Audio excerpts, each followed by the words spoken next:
Greetings duelists and welcome to another video. So I'm a little bit behind on news. In the past weekend while Supreme Darkness was debuting in the TCG, we've gotten a few cards that got revealed for Alliance Insight.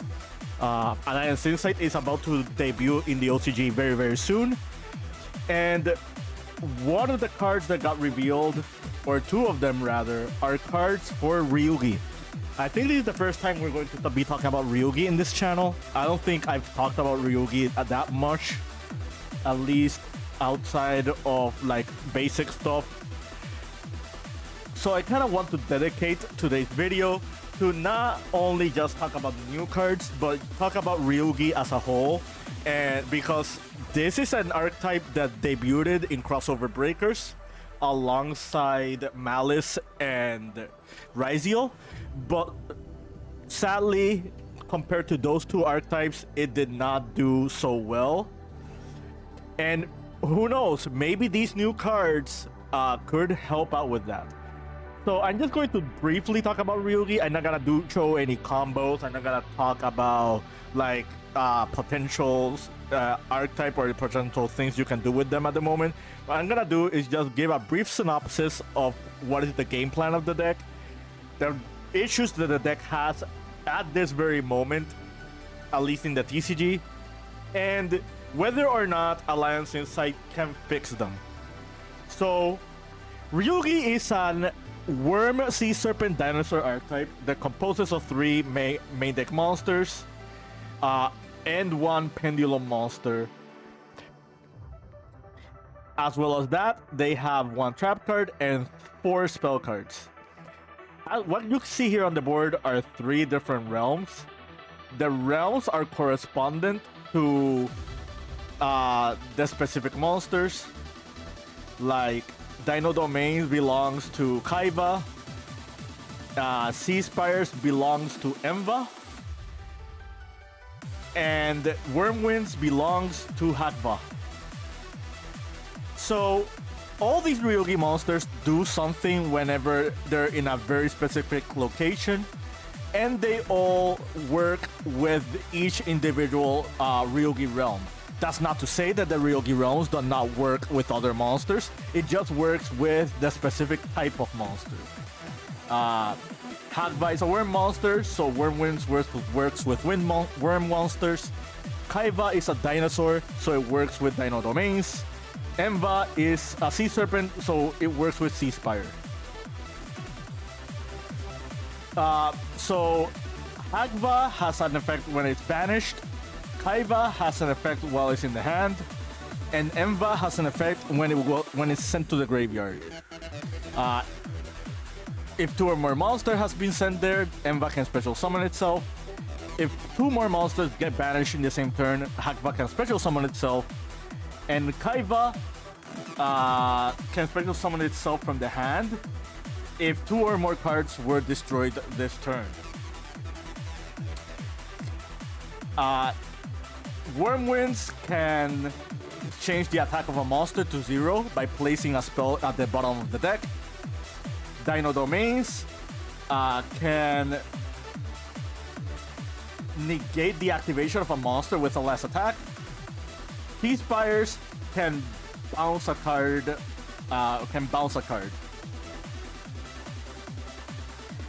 Adding to the gimmick of all these cards, you have the Rivalry, which can special summon one of them, and this can also recover like net you card advantage by replacing your spells back to your deck. And then you have Mitzvah, which Mitzvah can special summon itself from the extra deck, and it's treated as a ritual summon by destroying 2 cards you control. And that's relevant because this triggers the Kaiba to special summon itself as well. Also, this is level 10 alongside all these monsters, so you can make a lot of cool cards in this deck. Like for example, you can make Varudras by overlaying all these monsters. So now that you know a little bit about Ryu-Ge, what can Ryu-Ge do like as an entire archetype. The win condition of the Ryu-Ge monsters is to pair them up with monsters of their respective types. And we have a lot of really cool ones, like Tenji's being worms. Arch Nemesis Protoss is a searchable worm monster in this deck. The Atlanteans are sea serpents, but we don't have. But Atlanteans cannot work well with this deck because Atlantean works mainly with non-dragon, sea serpent, and dinosaurs. You have Miscellaneousaurus as well as like Ultimate Conductor, just for dino plays. You have Sword Soul as an archetype that can also function that well. Kaido Para is a monster that can trigger itself when it's banished. This card got introduced in Supreme Darkness. It's basically a Sea Serpent Extender that can summon itself after you got your Ryu-Ges in rotation. And then we have the Tenjis. And we're also getting a new Tenji spirit in like Supreme Darkness. So yeah, there's a lot of flexibility with this archetype. Ryu-Ge Warzone is a really powerful card. Like this card on activation can just take any dinosaur, sea serpent, or worm and just banish one, send one, add one. This is by far the best card in the deck. And this card is more powerful than other field spells than in any other given archetype. Like, imagine a card like this in something like, for example, Malice or Shadol, or like, heck, even Ryziel can. Imagine an archetype. Imagine Ryziel having a card like this. Yeah. So, if these cards are so powerful, and the deck is not inconsistent either. Like, you have Mizva that can search you the field spell and can like send all these monsters. You have Ryu-Ge Rising, which can also search you the Mizva. With how consistent this deck is, and with so many powerful monsters that you can summon, why has this deck not been doing so well? Well, the answer is very simple, and the answer is right in the middle of the screen. It's these cards. The problem with the Ryu-Ge right now is that the ceiling of the deck is really high, but the brick factor of this deck is also really high. We're talking about a 10-card engine that it composes of 4 bricks. And you don't want to draw like all these Ryu-Ge cards. The only real Ryu-Ges that you want to draw are Rising and Mizva. Adding to that, the Ryu-Ge cards themselves does not function against like already established boards. Like, you think that in an archetype full of boss monsters that are, well, somewhat hard, if not somewhat difficult to summon, you would find a leeway to just like pause your opponent's interruptions. But sadly, that's not the case with Ryu-Ge.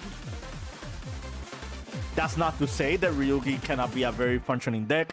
I think like hybrids that work with Ryu-Ge can do very well if you pair Ryu-Ge cards with it. Like, Tenji Sword Soul is not a really powerful meta deck by any means. However, just imagine this archetype like with a backbone engine that can just summon Varudras before you do your actual summons. Like, that's not that bad for a deck like Tenji Sword Soul. Imagine dinosaurs just being able to plow through your opponent's board with their engine, and then you're resolving the Ryu-Ge cards. That's also another thing that like is a bright side with this deck. But it's very safe to say the deck is still missing something. Now let's talk about Alliance Insight and the stuff that we're getting in there. You probably already noticed by the face-up card in the extra deck, but we're getting a Pendulum monster that is not Mizva. So this monster is called Realized Reincarnation Ryu-Ge Anva. And Anva reads, you cannot Pendulum summon except Ryu-Ge monsters. This effect cannot be negated. When an opponent's card effect resolves that activates in response to the activation of your Ryu-Ge spell card or effect, you can negate that effect, then destroy this card. Tribute one Ryu-Ge monster from your hand or field, except Ryu-Ge Anva. Special summon this card from your hand. If this card is special summoned, you can target one card on the field, destroy it. If this card is destroyed, you can place one Ryu-Ge spell or trap from your deck, graveyard, banishment, face up to your field. You can only use each effect of Realized Reincarnation Ryu-Ge Anva once per turn. Okay, so there's a little bit to digest here. This card is really good. This doesn't fix all the problems that Ryu-Ge have. However, this card actually does something very neat. The first thing is, it makes it so your opponent has a harder time to respond to your cards. Remember when I said that the problem with Ryu-Ge is that it cannot do well against like your opponent's already established cards?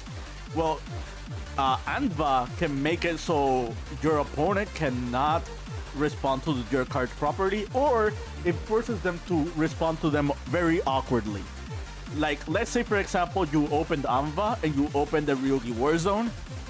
Like, just having Anva in your scale means that you can negate Ash Blossom, you can negate like Ghost Ogre, you can negate like other cards that just directly like activate in response to Warzone. The other thing that Anva does that is actually really cool is that this card is pretty much a board breaker by itself.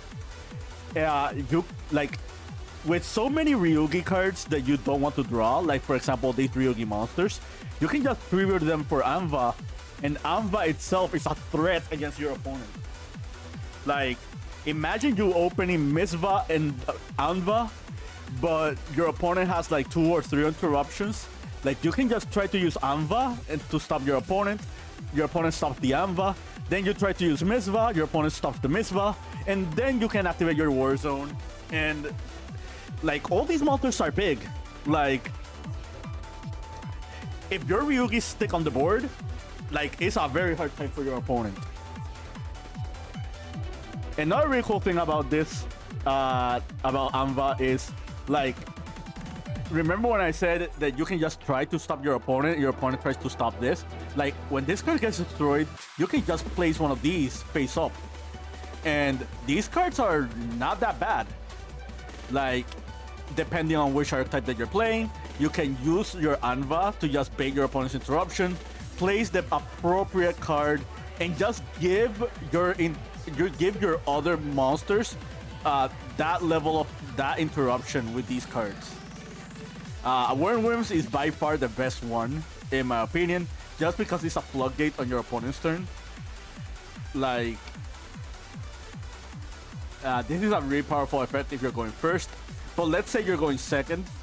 Going second, you can use Dino Domains to like negate something, or the Sea Spires to just bounce something. And that is very possible, like with Anva, just like getting to those cards. Also, this being a scale 11, pairing it up with a scale 0 means that if you draw these Ryu-Ge cards that you really don't want in your hand, you can just Pendulum Summon them. I would have liked it if the Pendulum Summon was not restricted to just Ryu-Ge's, and it would have been restricted to like the quad types that has on Ryu-Ge Warzone. But I think this is more than fine. Another really cool thing about Ryu-Ge Anva is, if you look at the stats, it has 3000 attack and 2500 defense. What does that mean? It means that Melody of Awakening Dragon is now a card that you can play in your Ryu-Ge deck. And there are other really cool monster targets you can add with Melody of the Awakening Dragon. So, and Melody of the Awakening Dragon can add you the same monster. So let's say, for example, use Melody of Awakening Dragon and you just add 2 Anvas. You can tribute one of the Anvas, special the other Anva, and just go from there.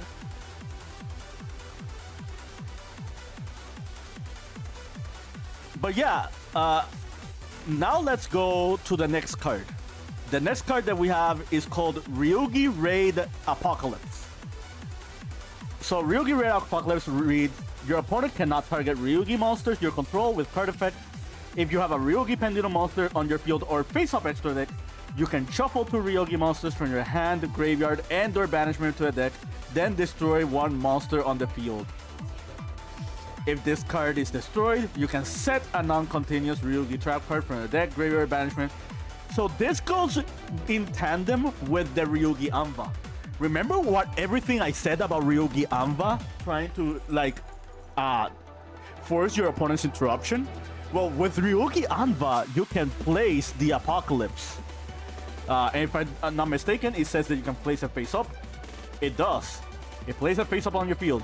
So you can summon Anva, force an interruption on your opponent, then place the Apocalypse, force another interruption on your opponent, and then after, if Apocalypse gets destroyed, you can use the Apocalypse to just set Rivalry, and Rivalry becomes an interruption because you can use the Rivalry to just summon Anva on your opponent's turn, and then Anva can destroy something else.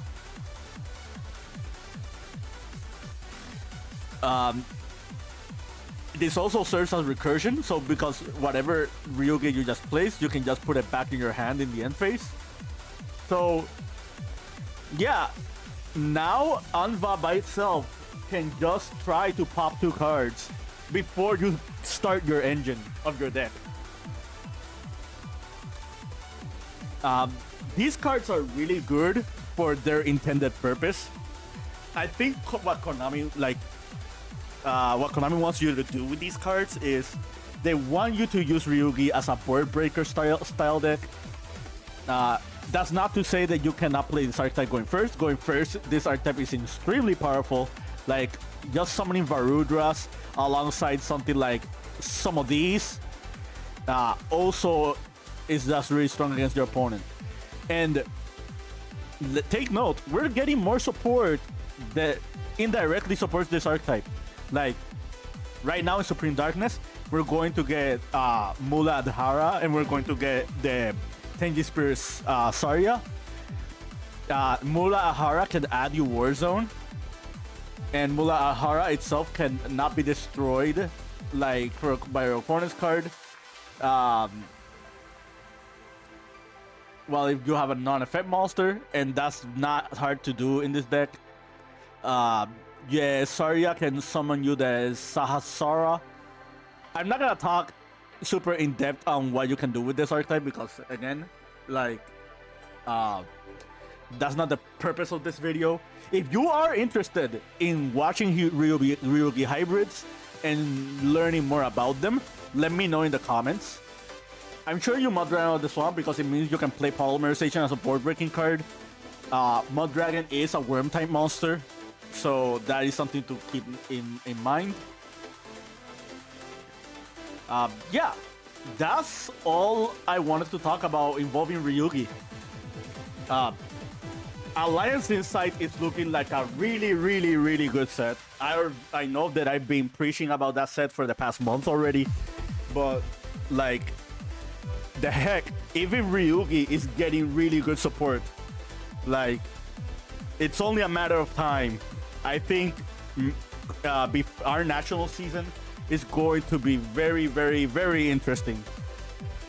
But yeah, keep practicing and keep dueling.